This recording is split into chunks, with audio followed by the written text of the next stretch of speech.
우리 이제 다 함께 사도신경 하심으로 우리 함께 예배 이 자리로 나아가겠습니다.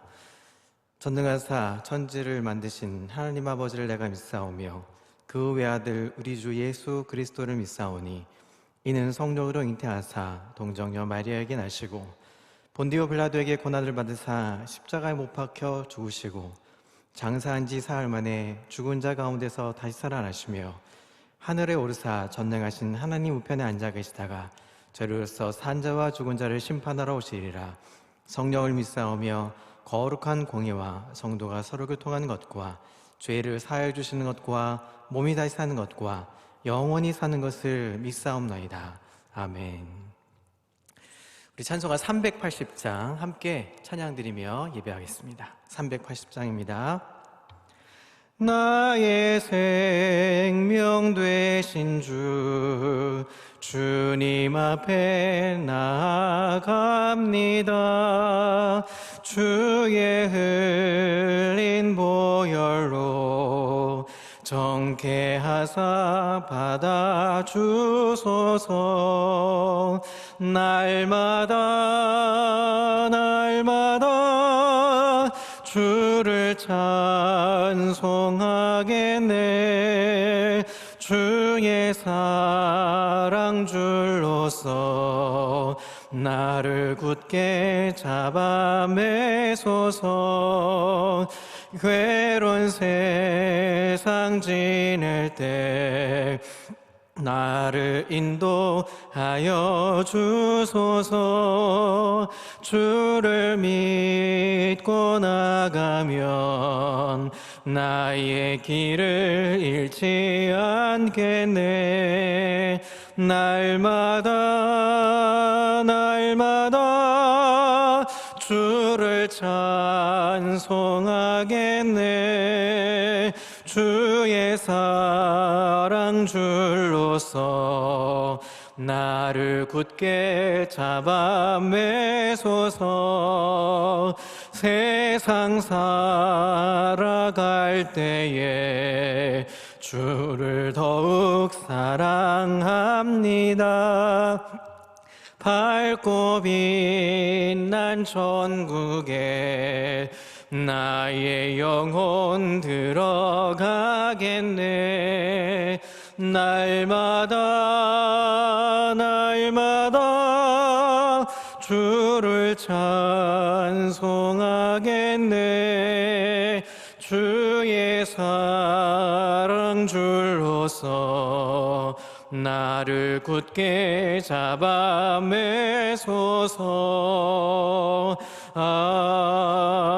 아멘. 아멘.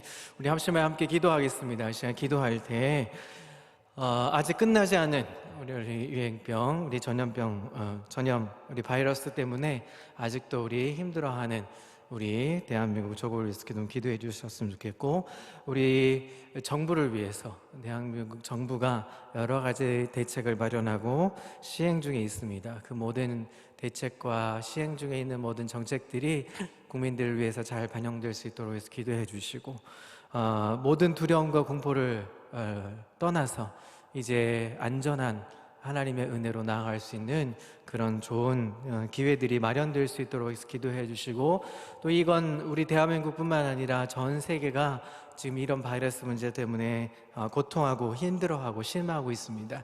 하나님, 우리 온 열방이 하나님 다시 한번 하나님의 긍휼과 자비하심으로 하나님 회복의 기회를 얻을 수 있도록 인도해 주시고, 안정되어서 하나님 다시 한번 이 온 나라가, 온 세계가 하나님 다시 한번 하나님의 은혜를, 또 하나님의 주권 아래 있음을 고백하며 하나님의 은혜를 맛볼 수 있는 자리로 나아갈 수 있도록 기도해 주시고, 이제 등교 개학이나 또 우리가 회집 예배를 또 준비하고 계획하고 있는데, 그 모든 계획 속에 하나님의 간섭하심과 선하신 계획 속에 인도해 달라고, 또 삶의 모든 문제들이 하나님 힘들거나 어려움과 두려움 그 가운데 있지만 또 그 속에서도 하나님 잔잔한 하나님의 은혜가 넘칠 수 있도록 함께 기도해 주셨으면 좋겠습니다. 오늘도 예배를 통하여서 말씀을 듣는 순간 피차 서로에게 은혜를 누릴 수 있는 귀하고 복된 시간이 될 수 있도록 우리 잠시 기도의 자리로 함께 합심하여 기도하겠습니다. 하나님 아버지 감사합니다. 하나님 오늘도 우리에게 베푸신 은혜와 사랑에 감사하며 하나님 예배의 자리로 나아갑니다. 특별히 아직도 하나님 전 세계적으로 또 대한민국 안에 하나님 코로나 문제로 인하여서 하나님 바이러스 문제를 통하여서 아직도 하나님 해결되지 않은 이 문제 때문에 아버지 하나님 고통하고 신음하고 힘들어하고 있습니다. 불안하며 초조하고 이 공포 속에 우리는 하루하루 살아가고 있습니다. 하나님 이 문제를 하나님 해결하기 위해서 하나님 대통령이야 모든 정부와 하나님 기업과 하나님 정치하는 모든 정치가들이 하나님 마음을 모두어서 정책을 펴나가고 있는데 아버지 하나님 이 모든 것들이 지혜롭게 잘 펴나갈 수 있도록 함께 해주시며 하나님의 긍휼하심과 인도하심과 보호하심이 우리의 대한민국 모든 국민들에게 하나님 있기를 소원합니다. 하나님 불쌍히 여겨주시고 하나님 인도해 주옵소서. 특별히 하나님 우리나라뿐만 아니라 전 세계 모든 국가 안에 이런 문제 때문에 고통하고 신음하고 있사오니 이 문제를 주신 이유와 목적이 분명히 있을 터인데 우리는 그것을 이유를 알 수 없사오나 하나님의 능하신 손으로 붙드셔서 하나님의 그 긍휼과 자비하심을 베푸셔서 아버지 하나님 모든 국가가 아버지 하나님 모든 나라에 이 문제를 해결할 수 있도록 지혜를 주시며 하나님 더하는 이 문제를 해결하여서 안정될 수 있도록 인도해 주옵소서. 아버지 하나님 또 우리가 회집 예배를 준비하며 계획하고 있사오니 아버지 하나님 모든 문제들이 해결되어서 함께 예배하는 그날 하나님 함께 예배당에서 함께 아버지 하나님 교제하며 나누며 함께 하나님을 향해서 예배할 수 있는 우리 하나님 회신 예배가 고속히 함께 드릴 수 있는 날이 올 수 있도록 인도해 주시옵소서. 이제 하나님 함께 마음을 모두어서 예배의 자리로 나아갑니다. 주님 함께 해주시고 인도해 주시옵소서. 하나님 감사합니다. 오늘도 우리가 예배의 자리로 나아가고자 하나님 핸드폰으로 또 하나님 컴퓨터를 켜며 하나님 아버지 앞에 예배하고자 이 자리에 모였습니다. 하나님 아직도 해결되지 않은 이 공포 속에 두려움 속에 하나님 하루하루를 살아갑니다. 하나님 이 문제를 주신 이유와 목적은 분명히 있을 터인데 아직도 우리는 우둔하여서 하나님 조금 해결된다 싶으면 우리는 여전히 하나님 정말 그것을 완전하게 해결된 것처럼 우리는 아직도 불안해하고 초조해하며 하나님 하루를 살아갑니다. 하나님 불안과 공포를 뛰어넘어서 하나님 주신 은혜와 감사가 있음을 고백하며 늘 감사, 늘 은혜 하나님 고백하며 나아갈 수 있는 은혜의 자리가 되게 인도해 주옵소서. 하나님 우리 대한민국 정부를 주님 인도해 주셔서 하나님 여러 가지 정책과 시책을 하나님 펴나가고 있을 텐데 하나님 그 속에 하나님의 두려움과 하나님의 떨림으로 정책을 펴나갈 수 있도록 우리 정부를 주님 하나님께서 불쌍히 여겨주시고 긍휼을 베풀어 주시옵소서. 아버지 하나님 정치가들 또 기업인들 아버지 하나님 사회에서 모든 아버지 하나님 또 국민들을 생각하며 정책을 펴나가는 모든 아버지 하나님 국가 정책들이 국민을 위한 정책이 될 수 있도록 아버지 인도해 주시옵소서. 뿐만 아니라 온 세계가 하나님이 공포 속에 두려워하고 있사오니 하나님의 긍휼하심과 자비하심으로 모든 이 문제들이 해결되어 하나님 각국이 안정되어서 서로가 서로의 안부를 물으며 함께 온 나라가 하나님 그렇게 은혜였다 고백할 수 있는 하나님 그 나라 그 시간이 꼭 올 수 있도록 인도해 주시옵소서. 함께 예배하고자 모였습니다. 하나님 회집하는 그날을 기대하며 하나님 각 가정에서 예배를 드리는 모든 우리 평강의 식구들 그 자리가 예배의 자리인 줄 알고 감사하며 은혜인 줄 알고 기뻐하며 아버지 하나님 순종의 걸음 걸어갈 수 있도록 인도해 주시고 회집하는 그날 모든 우리 성도들이 어린아이부터 작년에 이르기까지 함께 교제하며 축복하며 서로의 안부를 물으며 기뻐하는 그날 올 수 있도록 아버지 인도해 주시옵소서. 이제 말씀을 들고 아버지 하나님 아버지 보며 아버지 하나님 기대하며 소망하며 이 자리에 모였사오니 하나님 주시는 놀라운 은혜를 맛볼 수 있는 시간이 되게 인도해 주옵소서. 감사와 영광 돌리며 예수 그리스도의 이름으로 기도합니다. 아멘. 오늘 우리에게 주실 하나님 말씀은 느헤미야서 8장 10절부터 12절까지 보도록 하겠습니다. 느헤미야서 8장 1절부터 18절까지 전체 중에 우리 그 긴 절 중에 우리 10절부터 12절까지 먼저 읽도록 하겠습니다. 10절부터 12절입니다. 느헤미야가 또 그들에게 이르기를 너희는 가서 살찐 것을 먹고 단 것을 마시되 준비하지 못한 자에게는 나누어 주라. 이날은 우리 주의 성일이니 근심하지 말라. 여호와로 인하여 기뻐하는 것이 너희의 힘이라 하고 레위 사람들도 모든 백성을 정숙하게 하여 이르기를 오늘은 성일이니 마땅히 조금도 근심하지 말라 하니 모든 백성이 곧 가서 먹고 마시며 나누어 주고 크게 즐거워하니 이는 그들이 그 읽어 들려준 말을 밝히 알미라. 아멘. 할렐루야. 오늘도 각 가정에서 또 온라인으로 예배하는 모든 우리 평강의 식구들 그리스도의 그 사랑과 평강과 은혜가 넘치기를 주의 이름으로 축복합니다. 우리는 계속해서 느헤미야를 우리 배우고 익히고 말씀을 보고 있습니다. 오늘은 8장 1절부터 18절 전체를 좀 보면서 함께 은혜를 좀 나누려고 합니다. 이제 성벽이 52일 만에 재건되고 완성되었습니다. 그리고 성문이 만들어졌고 또 성문을 지키는 문지기가 또 문을 지키게 되는 상황들이 이제 앞장 7장까지 벌어진 상황이었죠. 성벽 재건의 역사의 사건입니다. 52일 만에 짓는다는 것, 여러분 건물의 외벽 하나를 짓는 것도 52일에 짓는 게 그렇게 만만치 않습니다. 근데 온 사방에 이 성벽을 52일 만에 짓는다는 것은 굉장히 고된 그리고 힘들고 어마어마한 단기간의 공사였던 것이죠. 그만큼 이스라엘 백성들에게는 그들 안에서 회복에 대해서 아주 목말라 있었던 상황이었을 것입니다. 그리고 포로 이후에 되었다가 다시 이제 풀려서 돌아왔을 때 무엇인가 새롭게 하고자 하는 그들 안에 열망이 가득 차 있었을 것입니다.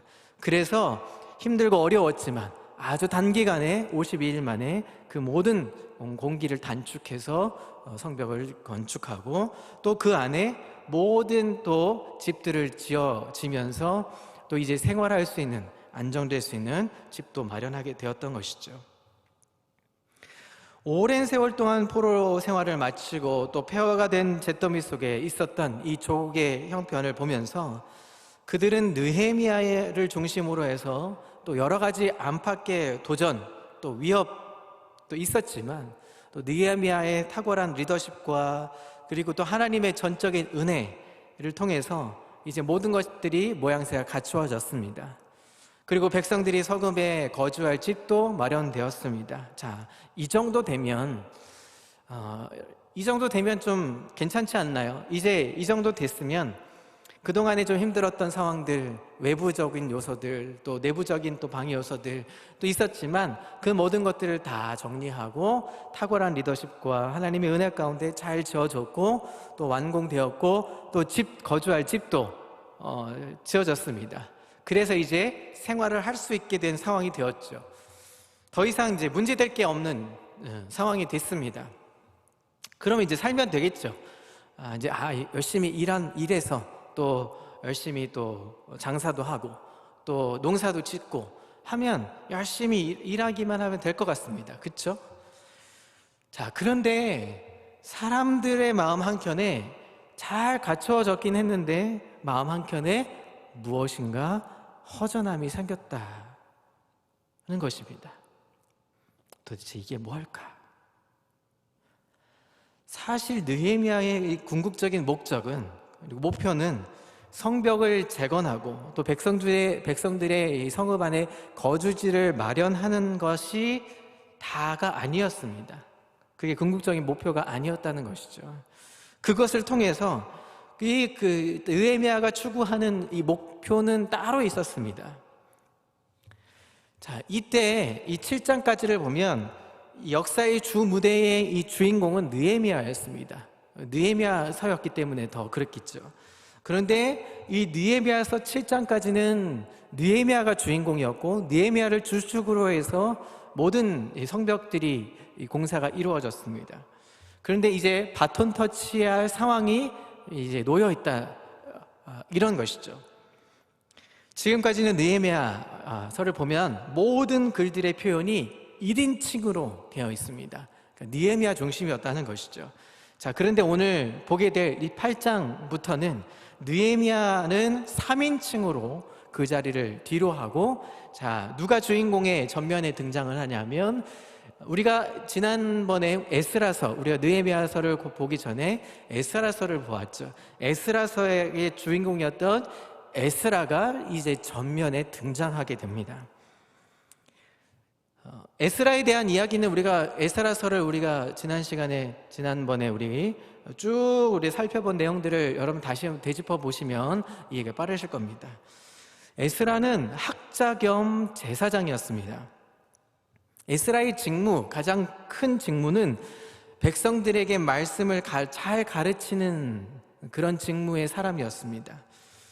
자, 그 에스라서의 이 독자들에게, 사람들에게 힌트를 주는 단서가, 또 기억해내야 될 단서가 하나 필요하겠죠. 우리 잊어버렸던 기억들을 다시 한번 회상하시면서 에스라서 7장 7절부터 10절까지를 좀 다시 우리 살펴보도록 하겠습니다. 에스라서 7장 7절부터 10절입니다. 아닥사스다 왕 제7년에 이스라엘 자손과 제사장들과 레위 사람들과 노래하는 자들과 문지기들과 느디딤 사람들 중에 몇 사람이 예루살렘에 올라올 때에 이 에스라가 올라왔으니 왕의 제7년 5째 달이라. 첫째 달 초하루에 바벨론에서 길을 떠났고 하나님의 선한 손에 도우심을 입어 5째 달 초하루에 예루살렘에 이르니라.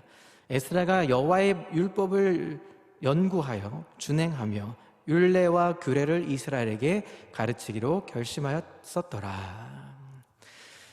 자, 이제 공사가, 이거 에스라서 당시에는 이제 성전을 공사하는 상황이었죠. 성전 공사가 맞춰져 갈 즈음의 당시였습니다. 에스라서 이제 7장 10절에 우리가 읽었던 것처럼 여호와의 율법을 연구하고 준행하며 율례와 규례를 이스라엘에게 가르치기로 결심했을 때가 바로 이때 당시였다는 것이죠. 여러분, 느헤미야, 우리가 지금 느헤미야를 보고 있죠. 느헤미야는 어떤 사람이었냐면 오늘날로 말하면 아주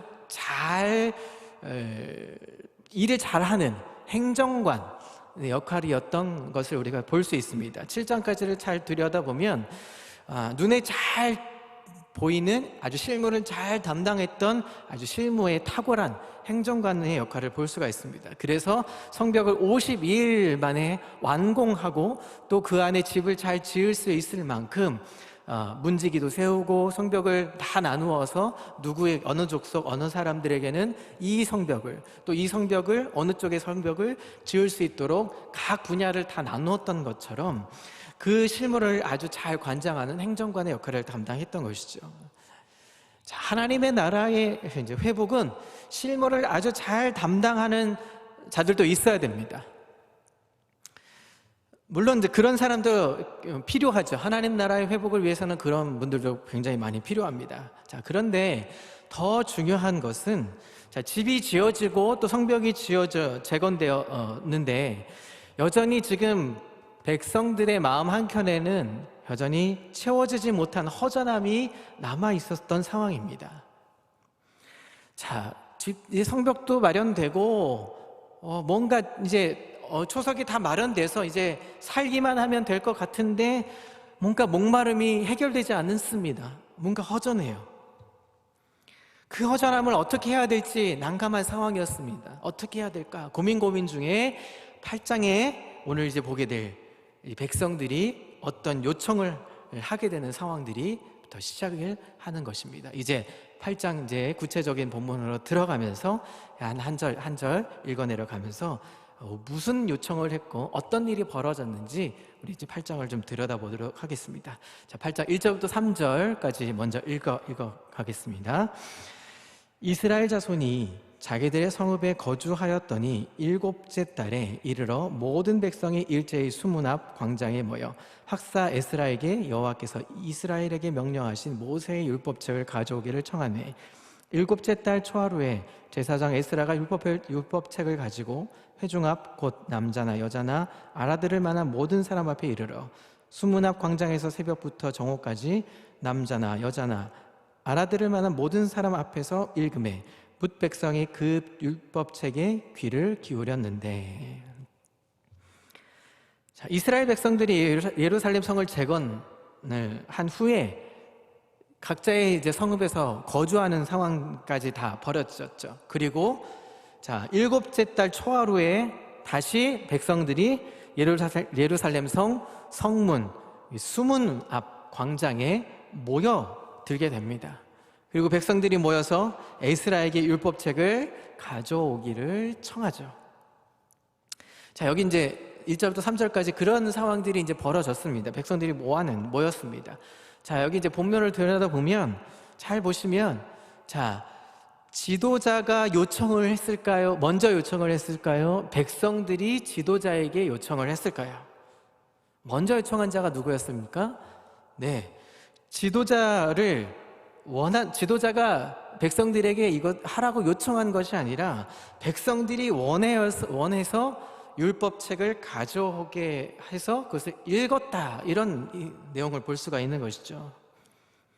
자, 그들은 성벽도 지어지고 거주할 집도 다 마련되었습니다. 이미 다 완성되었던 거죠. 안전하게 구비되었고, 이제 외부로부터 뭐 어려운 방해 요소들, 또 내부적인 요소들도 어느 정도 이제 다 제거가 됐습니다. 더 이상 이제 힘들 것도 없이 이제 생활을 잘 영위하면 되는 상황이었죠.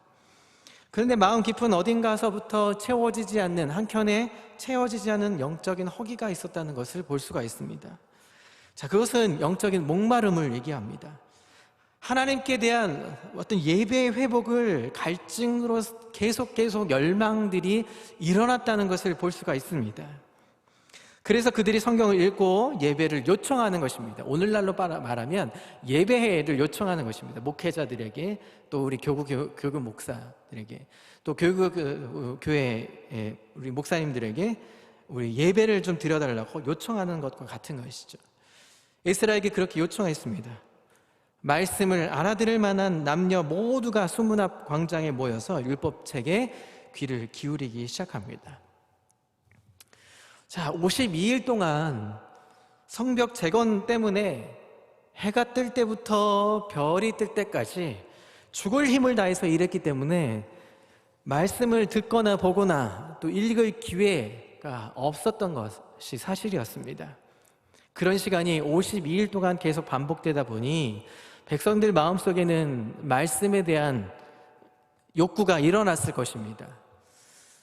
이제 포로 생활에서 이제 나와서 이제 정착해서 잘 살기만 하면 될 것 같았고, 힘들었지만 그래, 우리 이제 성벽도 재건하고 뭔가 다 방비되면 잘 살 수 있을 거야 라는 어떤 마음에서 열심히 일은 했는데, 돌아와서 열심히 일은 했는데 뭔가 채워지지 않는 거죠. 허기가 계속 남아있는 겁니다. 말씀은 아무나 그 당시에 말씀은 아무나 읽을 수 없었기 때문에 사람들이 모여서 전문가였던 그 당시에 학사 에스라에게 읽어달라고 요청했던 것이죠.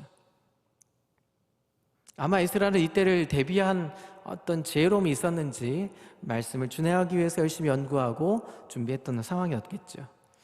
자, 사랑하는 성도 여러분, 여기에서 우리가 중요한 것 한 가지 사실을 우리가 좀 알고 있어야 될 것입니다. 그것은 말씀에 대해서 목마름이 있었다는 것입니다.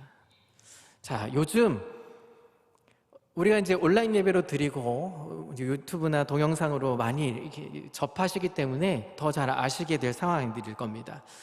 요즘은 우리 어렸을 때 또 한 10년 또 뭐 그런 것처럼 옛날과 달라서 언제 어느 때든 핸드폰이든 아니면 또 컴퓨터든 인터넷만 딱 켜고 유튜브를 검색만 하면 수도 없이 많은 아주 유명한 목사님들 뿐만 아니라 또 각 교회 목사님들, 또 부교육자들, 또 수많은 말씀과 설교들을 또 들을 수가, 또 볼 수가 있는 시대에 우리는 와 있습니다. 요즘 특별히 더 온라인으로 각 교회마다 예배를 실황으로 올리기 때문에 좀 더 많은 말씀들이 올라오고 있죠. 자, 말씀에 홍수처럼 쏟아지는 그런 시대에 우리는 지금 살고 있습니다. 자, 여러분, 홍수가 일어나면 어떻습니까? 물난리가 일어나면 어떻습니까? 물난리가 일어날 때 첫 번째 제일 힘든 게 뭐냐면 마실 물이 없다는 것입니다. 뭐 씻는 건 둘째치고 마실 물이 없어집니다. 왜 그렇습니까? 홍수가 나고 물난리가 나면 그 물이 엄청 많음에도 불구하고 흙탕물이더라고 뭐 수없이 오염된 물이 함께 쓸려 나가기 때문에 실제로는 깨끗하고 정제된 물은 없다는 것이죠. 그래서 마실 물이 희박하게 되고 없어지게 될 상황입니다. 절실히 요구되는 상황이죠. 홍수의 시대에는 흙탕물이 많다는 것입니다. 흙탕물이 오래 지속되면 어떻게 됩니까? 점점 갈증이 생기고 힘들어지는 상황이 되는 거죠. 이 외국의 오지, 저 아프리카나 여러분 TV나 이런 데 가시면 아프리카 오지 같은 데 가면 물이 없어서 물을 이제 파죠. 웅덩이를 파면 물이 고이기는 하지만 거의 썩은 물과 같은 물이 나오죠. 그것도 억지로 퍼서 좀 가라앉히면 먹게 되죠. 오염된 물이라도 먹을 수밖에 없게 되는 상황이 되죠. 오래 먹으면 어떻습니까? 병도 걸리고 그리고 각종 질병뿐만 아니라 또 힘들어지는 상황이 되죠. 그리고 뭘 찾습니까? 깨끗한 정제된 아주 생수 같은 물, 아주 좋은 물을 찾게 되는 것이죠.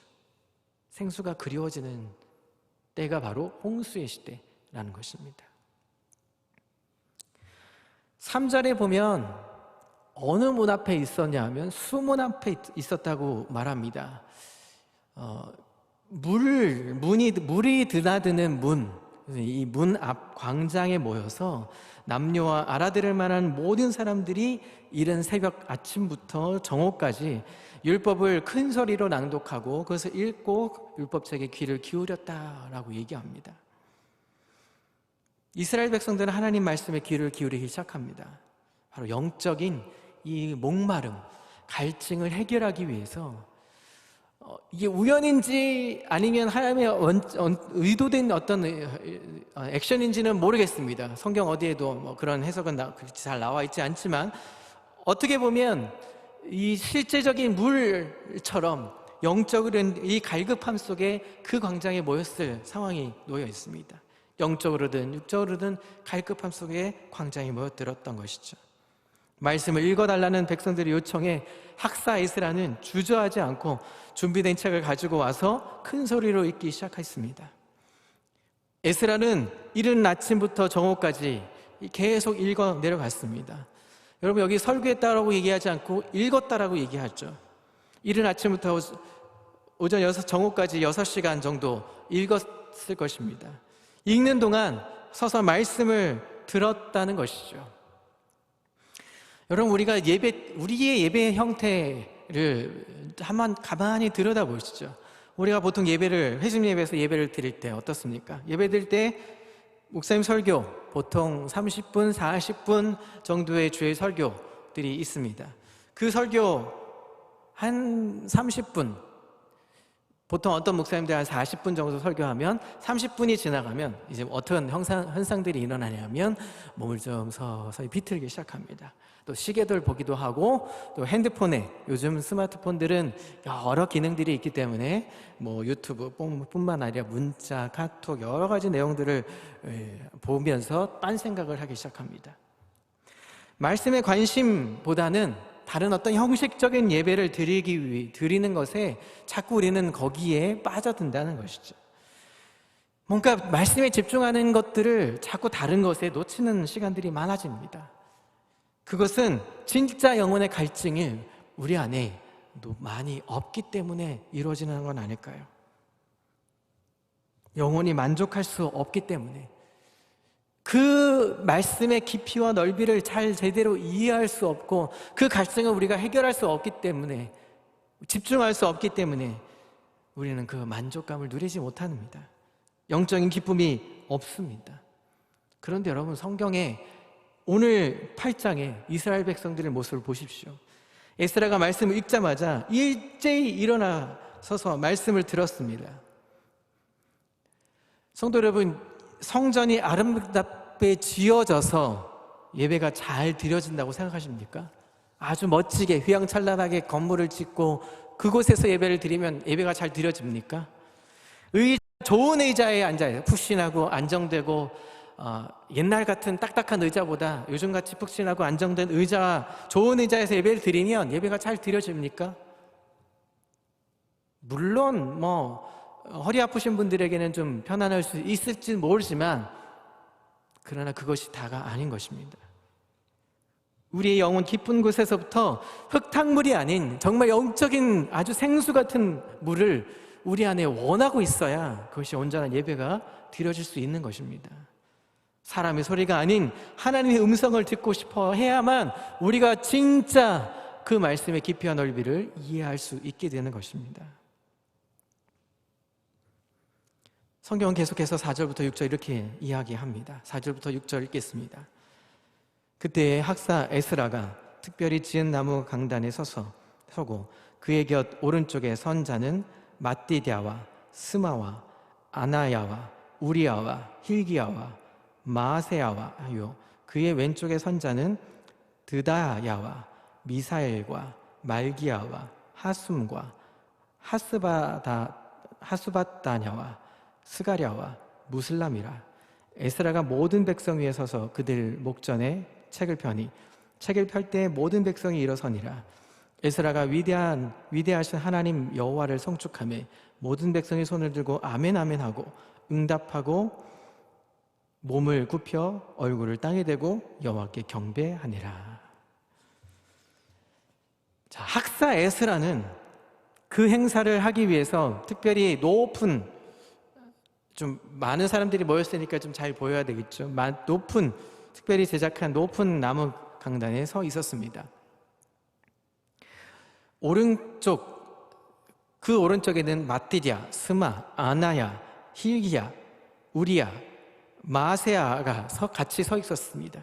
그리고 왼쪽에는 드다야, 미사엘, 말기야, 하숨, 하스바다나, 스가랴, 무슬람이 함께 같이 이렇게 옆에 서 있었습니다.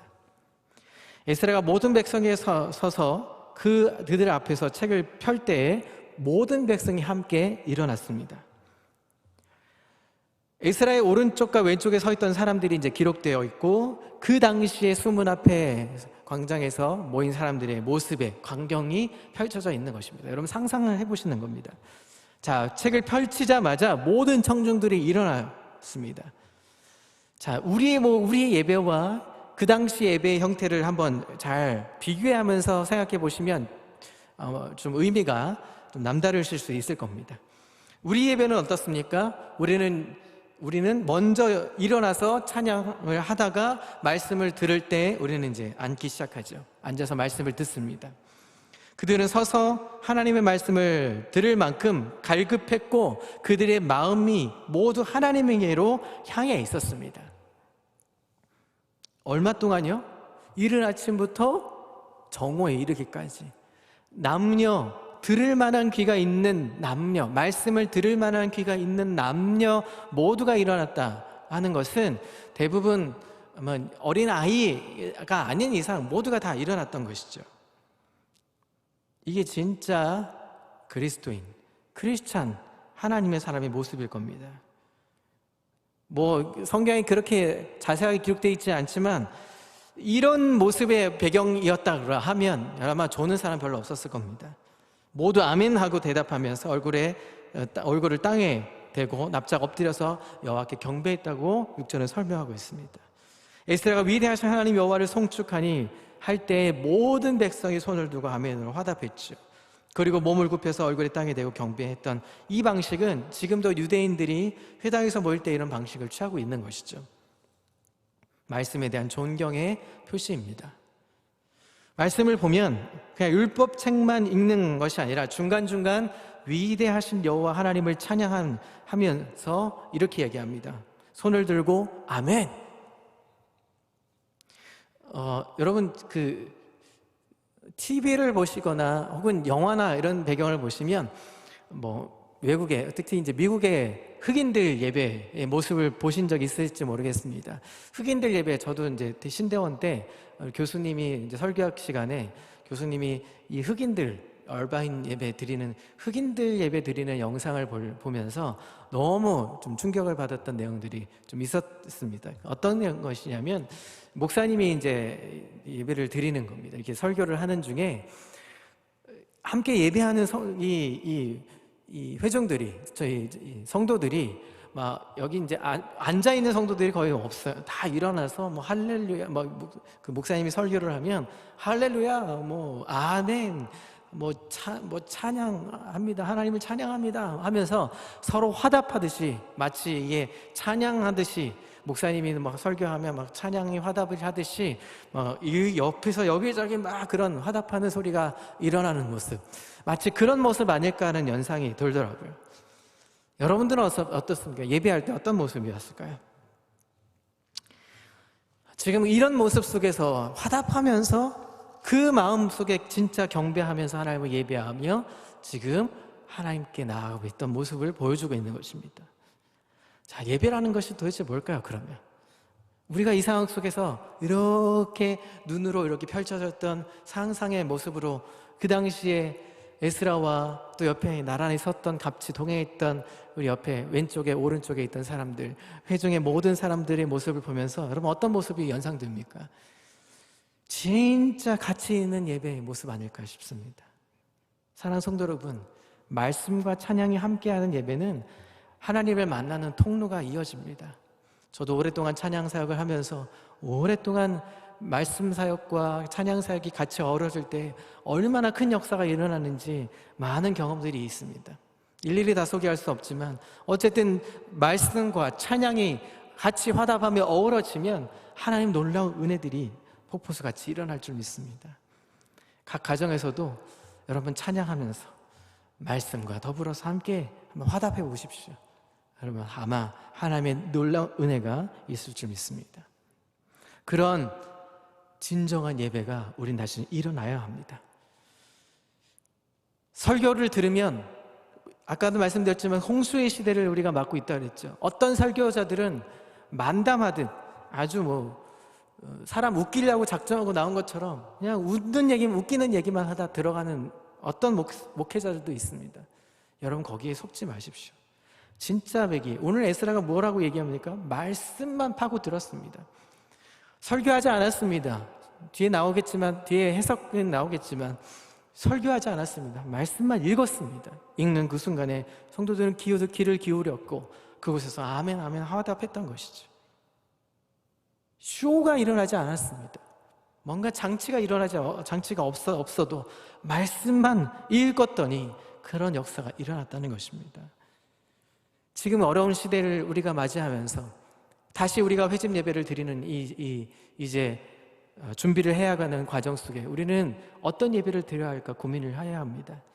말씀에 깊이 묵상하면서 말씀만 따라 순종하는, 말씀의 은혜를 누릴 줄 아는, 말씀의 깊이와 넓이를 더 생각하며 그것만 가지고도 하나님께 은혜를 누렸다 감사합니다 고백할 수 있는, 아멘 하고 화답할 수 있는 멋진 하나님의 사람들 되시기를 그리스도 이름으로 축복합니다. 자, 우리 7절과 8절을 계속 읽도록 하겠습니다.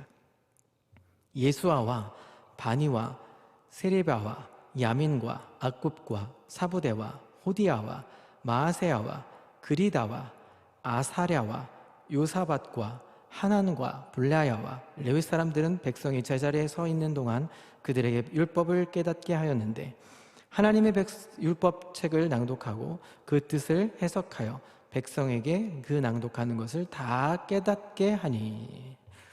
자, 에스라가 이제 낭독을 하고 나서 레위 사람들이 그 제자리에 서 있는 백성들에게 율법을 깨닫게 도와줍니다. 율법을 낭독할 그 낭독본이 아마 히브리어로 되어 있었다면 당시에 아람어로 이제 통역을 해야 되는, 여러 가지 해야 되는 상황이 놓여 있었겠죠. 그래서 그것을 해석했다는 것을 보여주고 있는 것입니다. 자, 9절을 읽겠습니다. 9절입니다. 백성의 율법의 말씀을 듣고 다 우는지라 총독 느헤미야와 제사장 겸 학사 에스라와 백성을 가르치는 레위 사람들이 모든 백성에게 이르기를 오늘은 너희 하나님 여호와의 성일이니 슬퍼하지 말며 울지 말라 하고. 자, 9절에 보시면 자, 그렇게 해석해 주는 그런 말씀들을 보고 듣고 들으면서 백성들이 뭐 합니까? 율법의 말씀을 듣고 울기 시작합니다. 자기들의 죄가 책망을 받았기에, 자기들의 죄 때문에 이런 일이 일어났구나. 아, 그래, 하나님의 도우심이 이랬었구나. 아, 이제 죄를 깨닫기 시작하고, 그러기에 하나님의 놀라운 은혜였구나 라는 걸 깨닫기 시작하는 순간, 그들의 마음속에 깊은 그 허전함을 채우기 시작하는 순간 울기 시작합니다. 말씀을 듣고 깨닫는 순간, 가슴을 치고 영혼을 치기 시작하는 순간 울지 않을 수 없는 상황이 놓여 있다는 것입니다. 말씀을 깨닫는 순간에 자기가 잘못 생각하고 잘못 행동했던 것들이 거울처럼, 마치 거울처럼 투영되는 것이죠. 그런 모습이 드러났기 때문에 회개할 수밖에 없는 것이죠. 그래서 백성들은 말씀을 듣고 울기 시작합니다. 자, 그때 느헤미야와 에스라가 백성들에게 이렇게 가르칩니다. 너희 하나님 여호와의 성일이니 슬퍼하거나 울지 말라라고 얘기합니다. 자, 이때가 뒤에 더 자세하게 소개하겠지만 이때는 이날이 어느 때냐 하면 7월 초하루 곧 나팔절의 때입니다. 나팔을 부는 이날은 여호와의 성일입니다. 회개하고 난 다음에는 기쁨이 솟아나야 하는 것이죠. 춤추고 찬양하고 박수치면서 슬픈 얼굴이 변해서 기쁜 얼굴로 바뀌어야 되는 날, 바로 예배하는 날입니다. 여러분, 그 예배하면서 이런 거 본 적 있으신가요? 저는 가끔 이런 거 아마 보신 적 있으실 거고 실제로 경험하신 적도 있으실 것입니다.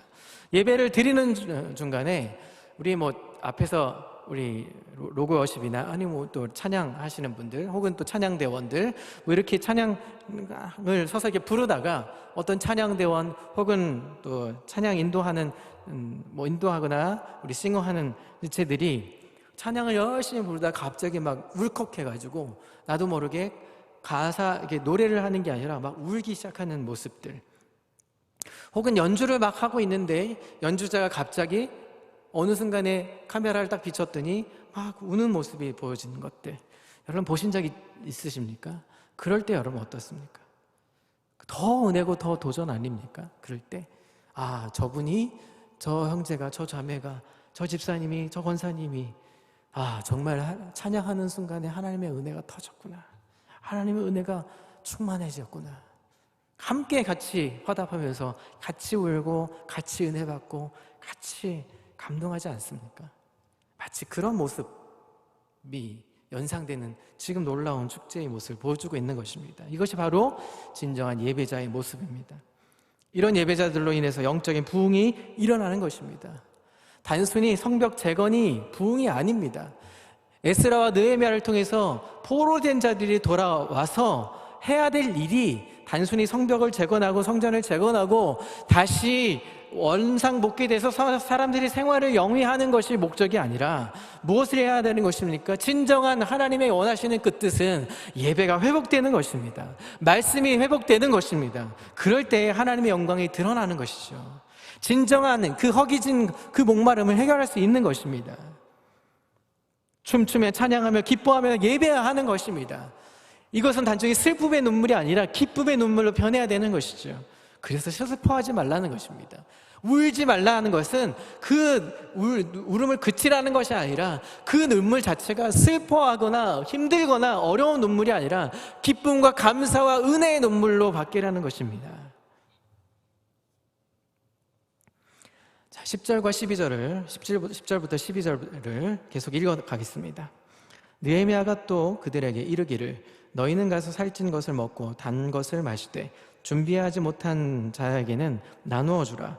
이날은 우리 주의 성일이니 근심하지 말라. 여호와로 인하여 기뻐하는 것이 너희의 힘이니라 하고, 레위 사람들은 모든 백성을 정숙하게 하여 이르기를 오늘은 성일이니 마땅히 조용하고 근심하지 말라 하니 모든 백성이 곧 가서 먹고 마시며 나누어 주고 크게 즐거워하니 이는 그들이 그 읽어 들려준 말을 밝히 알매라. 아멘. 오늘 우리가 이 본문을 중심으로 했죠. 율법을 듣고 울고 있는데 오늘은 그렇게 회개하고 금식하는 날이 아니라 무슨 날이라고 말합니까? 기뻐하고 즐거워해야 되는 날이라고 얘기합니다. 그래서 살찐 것을 먹고 단 것을 마시고 준비하지 못한 사람들에게 그것을 나누어 주라고 얘기합니다.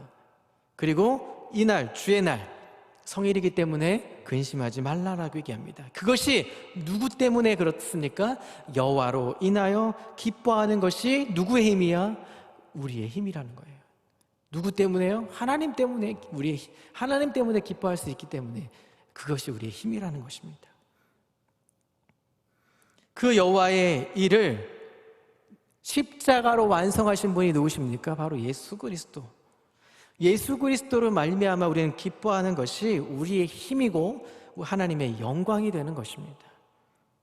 그러자 백성들이 가서 그것을 이해했죠. 12절에 밝히 알았다라고 얘기합니다. 그래서 먹고 마시고 또 나누어 주고 크게 즐거워했다라고 얘기합니다. 자, 우린 또 계속 쉼없이 가야하기 때문에 13절부터 15절을 또 계속 읽어 가겠습니다. 그 이튿날 뭇 백성의 족장들과 제사장들과 레위 사람들이 율법의 말씀을 밝히 알고자 하여 학사 에스라에게 모여서 율법에 기록된 바를 본즉 여호와께서 모세를 통하여 명령하시기를 이스라엘 자손은 일곱째 달 절기에 초막에서 거할지니라 하였고 또 일러스되 모든 성읍과 예루살렘에서 공포하여 이르기를 너희는 산에 가서 감람나무 가지와 들감람나무 가지와 화석류 나무 가지와 종려나무 가지와 기타 무성한 나무 가지를 가져다가 기록한 바를 따라 초막을 지으라 하라 한지라. 자, 1절부터 12절까지 우리 앞절까지 백성들이 율법책을 들고 와서 읽어달라고 베스라에게 요청을 했죠. 그리고 읽어주니까 그들의 죄를 깨닫고 근데 뭐합니까? 그날이 슬퍼한 날이 아니라 기뻐해야 되는 성일인 거죠. 그리고 함께 먹고 마시고 나누어주면서 그 기쁨을 같이 누리게 되는 예배의 날이 되었던 것입니다. 그런데 13절부터 그 다음날 13절부터 15절 사이에는 백성들의 이제 지도자들이 이제 에스라에게 나와서 율법을 밝히 알고자 이걸 좀 가르쳐 주십시오 하고 나오게 된 겁니다. 그런데 에스라가 가르치는 것이 율법이 아니라 뭐라고 얘기합니까? 율법 자체, 그 율법 자체가 가르치는 것으로 등장하고 있습니다. 처음에는 율법책을 읽고 레위인들의 말씀을 풀어서 깨닫게 했죠. 전날 그랬습니다. 그런 자들이 더 말씀을 깊이 알고자 하여 에스라를 찾아왔던 것이죠. 근데 에스라는 뭐라고 얘기합니까? 더 깊이 알고자 하면 말씀 자체가 그들로 하여금 밝히 알게 하신다라고 얘기하는 겁니다. 그래서 초막절에 대한 설명을 쭉 이제 해나가고 있는 것입니다. 자, 그때 초막절 얘기를 이제 듣게 되는데 초막절에 대한 이야기는 이렇습니다. 모세가 이스라엘 백성들을 이끌고 광야에 갔을 때 초막 생활을 해야 했습니다. 40년 동안 텐트를 치고 험한 생활을 해야만 했죠. 광야 생활이기 때문에요. 그 후에 여호수아를 통해서 가나안 땅으로 들어갔는데 자, 그 가나안 땅이 그냥 들어갔습니까? 아닙니다. 들어갈 때부터 땅을 정복해야 되는 정복 전쟁사가 필요했습니다. 왜냐하면 그 안에 토착민들 속에 우상을 섬기고 때가 묻은 토착민들을 다 진멸하는 진멸 전쟁을 통해서 정복해야 되는 땅을 점령해야 되는 전쟁을 해야 하기 때문입니다. 자, 그런데 전쟁을 하다 보니까 어떻습니까? 초막절을 제대로 이 절기를 제대로 지킬 수가 없었던 것이죠. 초막절을 제대로 지키지 못하니까 하나님께서 우리를 보호해 주시고 우리를 지켜주신다는 약속을 차츰차츰 놓치고 잃어버리기 시작합니다. 그리고 그들의 토착민과 어우러지면서 하나님 말씀을 잃어버리게 됐죠. 사랑하는 성도 여러분, 우리가 얼마나 날마다 하나님을 기억해야 되는지, 기억해야 안심하고 살 수 있는지를 여기서 또 한 번 느끼게 되는 것입니다. 그런데 오늘 본문 말씀에서 에스라가 초막절을 어떻게 지켜야 하는지에 대해서 조금 더 설명을 하고 있죠. 7째 달 절기 동안에 초막에서 살라는 것과 또 산간지대에 나가서 올리브나무 요즘 말로 나면 올리브 나무와 야생 올리브 나무까지, 은매화 나무까지, 야자나무까지로 또 다른 화렵수 가지를 가져다가 초막을 지으라는 것입니다. 그런데 이제 초막절을 지키는 게 쉽지 않았죠. 왜냐하면 광야 시대와 지금 시대는 좀 다르니까요. 잠자리가 불편합니다. 여러분 텐트를 치고, 지금도 이제 글램핑이라고 얘기하는데, 텐트를 치고 자면 잠자리가 편합니까? 하루 이틀은 잘 수 있지만 불편합니다. 좋은 침대에서 자다가 땅바닥에서 자라고 하면 매우 불편하고 힘들죠. 누룩이 없는 쓴 나무를 먹어야 됩니다. 이스라엘 백성들이 광야에서 고생했던 시절을 기억해야 하기 때문이죠. 그런데 7일 동안 또 말씀만 봐야 합니다. 그리고 7일째가 되면 성전에 모여서 잔치를 하는 것이 바로 이제 초막절인데, 자, 여러분, 이스라엘 백성들이 여호수아 이래로 초막절을 제대로 지킨 적이 없는데 이것을 여러분 지킨다고 생각해 보십시오. 일주일 동안 여러분 그렇게 지키리라고 생각하고 한번 해보십시오. 제대로 지킬 수가 있을까요? 하루에 1시간 정도 좀 있다가 나오기도 하고, 지금도 자가격리 하라고 하니까 자가격리도 채 못하고 나가서 커피를 마시지 않나, 나가서 장을 보질 않나 하진 않습니까? 몸서리가 처지는 거죠. 무교병과 쓴 나물만 먹으라고 하면 형식적으로 먹고 집에 가서 맛있는 것을 먹지 않습니까? 여러분, 우리는 금식할 때도 마찬가지입니다. 하나님 앞에 금식한다고 말하면서 시간을 딱 지켜서 6시간이 맞니 8시간이 맞니 그렇게 하면서 우리는 금식도 하지 않습니까? 하나님 앞에 곡기를 끊고 예배하는 것이 금식인데, 하나님 앞에 나아가는 것이 중요하지 않고 시간에 대해서 자꾸 얘기한다는 거죠. 그러니 자연스럽게 힘들었던 광야의 생활은 잊어버리는 것이 당연한 거죠. 과거 가난했던 시절과 역경의 시간을 기억하지 못하는 사람들은 현실의 만족감이 없어지는 것입니다. 전쟁을 경험했던 분들과 전쟁을 경험하지 못한 세대들은 반드시 차이가 나는 것이죠. 힘든 걸 겪어본 자들과 힘든 걸 겪어보지 못한 자들은 차이가 있는 거죠. 원망과 불평이 많습니다. 이스라엘 백성들이 왜 과거의 고생을 모두 잊어버렸을까요? 그것은 예배를 제대로 드리지 않았기 때문입니다. 절개를 제대로 드리지 않았기 때문입니다. 절기를 제대로 지키지 않았기 때문에, 하나님이 원하셨던 그 뜻을 제대로 분별하지 못하고 지키지 않았던 절기였기 때문에 그들이 그것을 잊어버리고 살았던 것이죠.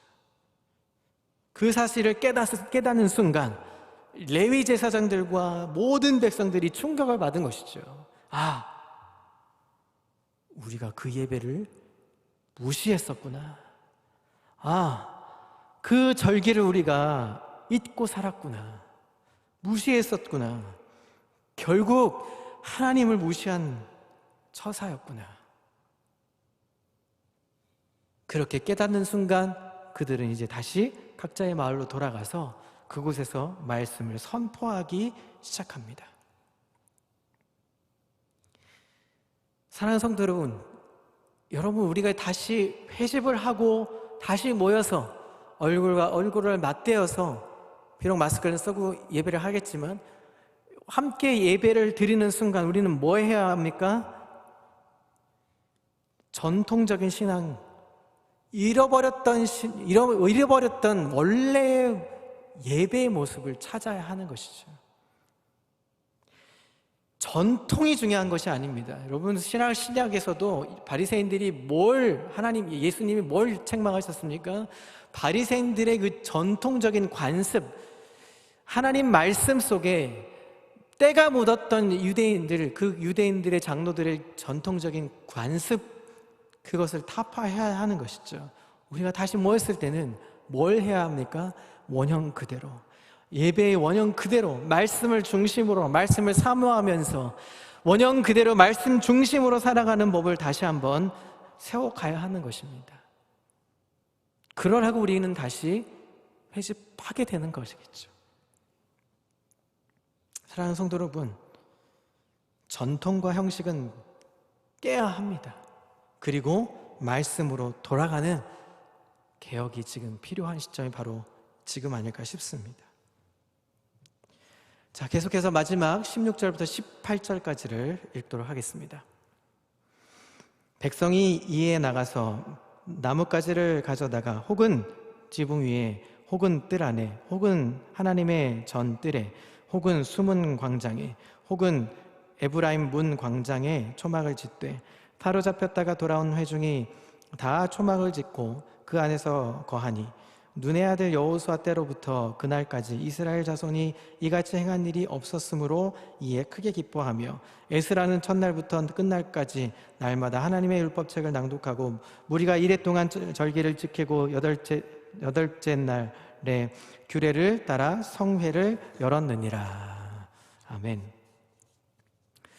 자, 초막절을 지키고 초막절 기간 동안에 에스라는 날마다 하나님의 율법책을 낭독했습니다.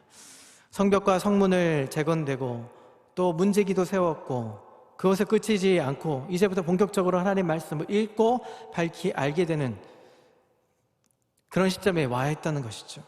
그래서 그 말씀을 따라 살아가게 되는 것을 오늘 성경은 보여주고 있습니다. 이 말씀을 읽어가면서 절기를 지킬 뿐 아니라 우리가 다음 9장에서도 보겠지만 그 말씀으로 인하여서 회개운동이 일어나기 시작합니다. 여호수아 때부터 그날까지 초막절을 이렇게 지킨 일이 없다고 말합니다.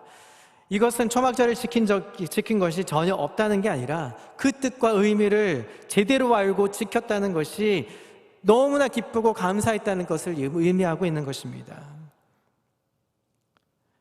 사랑하는 성도 여러분, 그것을 제대로 알고 그 뜻을 제대로 분별하면서 우리가 성경을 이해하고 그 뜻을 분별하면서 나가는 그럴 때 진정으로 은혜고 할렐루야 아멘 그 화답을 할 수 있는 것입니다. 자, 이제 말씀을 정리하기 전에 초막절이 우리가 지금 초막절에 대한 이야기를 했는데 초막절이 레위기서와 신명기서에 어떻게 기록했는지 한번 좀 들여다보고 우리가 다음 9장에서도 나와야 되는 본문이기 때문에 한번 좀 들여다보고 마무리를 좀 하면 좋겠다 생각이 들어서 레위기서 23장 33절부터 긴 44절까지 쭉 읽어드리겠습니다. 초막절이 어떻게 되어 있는지 성경은 뭐라고 얘기하고 있는지를 소개하겠습니다. 33절부터 읽겠습니다. 여호와께서 모세에게 말씀하여 이르시되 이스라엘 자손에게 말하여 이르라. 일곱째 달 15닷새 날은 초막절이니 여호와를 위하여 이레 동안 지킬 것이라. 첫날에는 성회로 모일지니 너희는 아무 노동도 하지 말지며 이레 동안에 너희는 여호와께 화제를 드릴 것이요 여덟째 날에는 너희는 성회로 모여서 여호와께 화제를 드릴지니 이는 거룩한 대회라. 너희는 어떤 노동도 하지 말지니라. 이것들은 여호와의 절기라. 너희는 공포하여 성회로 열고 여호와께 화제를 드릴지니 번제와 소제와 희생제물과 전제를 각각 그날에 드릴지니 이는 여호와의 안식일 외에 너희의 헌물 외에 너희의 모든 서원제물 외에 또 너희의 모든 자원제물 외에 너희가 여호와께 드리는 것이니라. 너희가 소산 거두기를 마치거든 일곱째 달 15날부터 이레 동안 여호와의 절기를 지키되 첫날에도 안식하고 여덟째 날에도 안식할 것이라. 첫날에는 너희가 아름다운 나무 실과요 종려나무 가지와 무성한 나무 가지와 시내버들을 취하여 너희의 하나님 여호와 앞에서 이레 동안 즐거워할 것이라. 너희는 매년 이레 동안 여호와께 이 절기를 지킬지니 너희 대대의 영원한 규례라. 너희는 일곱째 달에 이를 지킬지니라. 너희는 이레 동안 초막에 거주하되 이스라엘에게서 난 자는 다 초막에 거주할지니 이는 내가 이스라엘 자손을 애굽 땅에서 인도하여 내던 때에 초막에 거주하게 한 줄을 너희 대대로 알게 함이니라.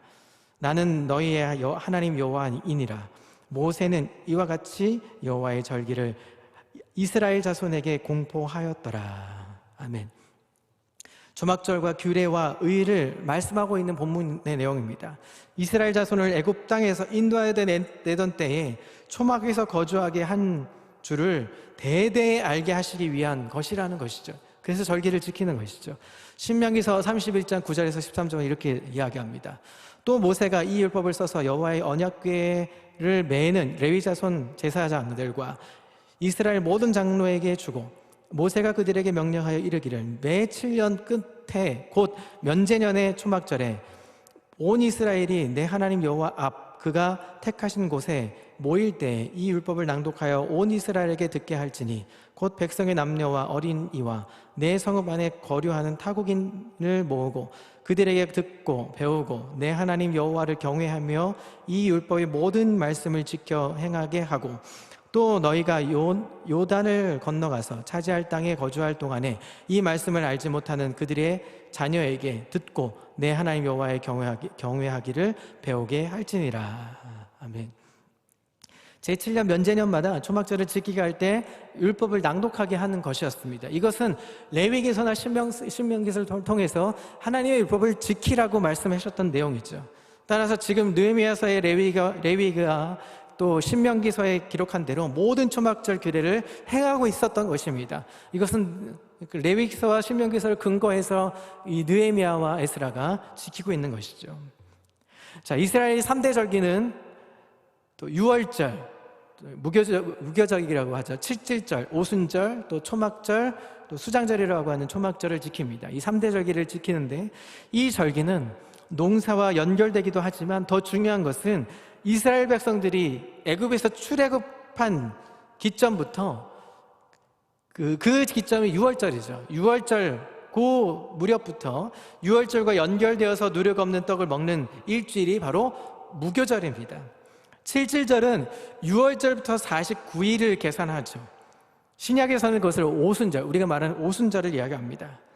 그리고 마지막 절기는 가을에 추수할에서 저장하는 절기를 수장절도 초막절이라고 말합니다. 근데 이 수장절에 초막을 짓고 일주일 동안 거하면서 출애굽을 기억하라 하고 하는 절기가 바로 초막절, 수장절입니다. 결국 이 3대 절기는 출애굽으로 시작해서 출애굽으로 마무리하는 내용을 이야기합니다. 자, 이런 내용들이 기록되어 있다는 것이죠. 자, 사랑하는 성도 여러분, 이제 마무리를 좀 해보겠습니다. 오늘 8장이 에스라가 요청했던 것이 아니라 백성들의 그 갈급한 예배의 목마름, 허기짐을 에스라에게 요청했고 에스라는 예배를 통해서 그들을 회복시켜 주기 시작했습니다. 그리고 말씀을 듣고 배우고 익히면서 그들은 무릎 꿇고 하나님 예배했고 또 지도자들은 뭐 했습니까? 각 처소의 마을의 지도자들은 말씀을 온전하게 해석하기 위해서 공부했고 또 그들은 가서 절기를 지키기 시작했습니다. 이제 우리는 이 어려움을 뚫고 이제 회심의 자리로 모여야 할 시점에 이제 놓여 있습니다. 아직은 좀 두렵고 떨림으로 우리는 준비해야겠죠. 여러 가지 또 재반 사항들을 준비해야 합니다. 그러나 중요한 것 한 가지는 우리가 본문의 말씀에 근거한 삶을 살고 말씀 중심의 삶을 살아야 하고 우리가 다른 이 홍수 시대 같은 이 오염되고 이 어려운 시대를 살아가는 이 순간에 우리는 말씀에 근거한 삶을 살아야 한다는 것을 다시 한번 오늘 본문을 통해서 근거로 삼아야 될 줄 믿습니다. 그렇게 살 때 하나님은 하나님의 일을 하실 줄 믿습니다. 오늘 또한 하나님은 하나님의 일을 하신 것입니다. 원래 하나님은 이 계획을 해 놓으셨던 것입니다.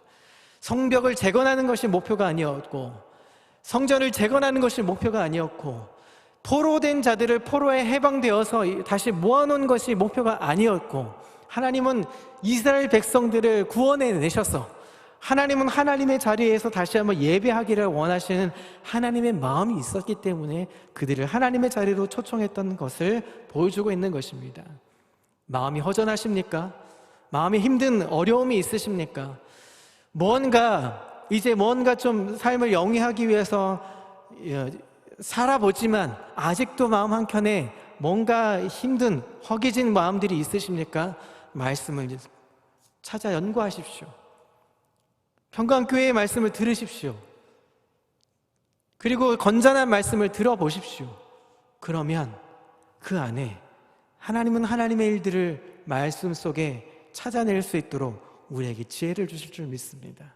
그 말씀으로 오늘도 살아내는, 그래서 힘들지만 어렵지만 이 땅 가운데 그 믿음으로 그 역사를 이루어내는 삶을 살 수 있기를 그리스도의 이름으로 축복합니다. 그 멋진 은혜의 삶, 그 멋진 항해의 여정을 다할 수 있는 우리 평강의 식구들 되시기를 그리스도의 이름으로 축복합니다. 기도하겠습니다. 하나님 아버지 감사합니다.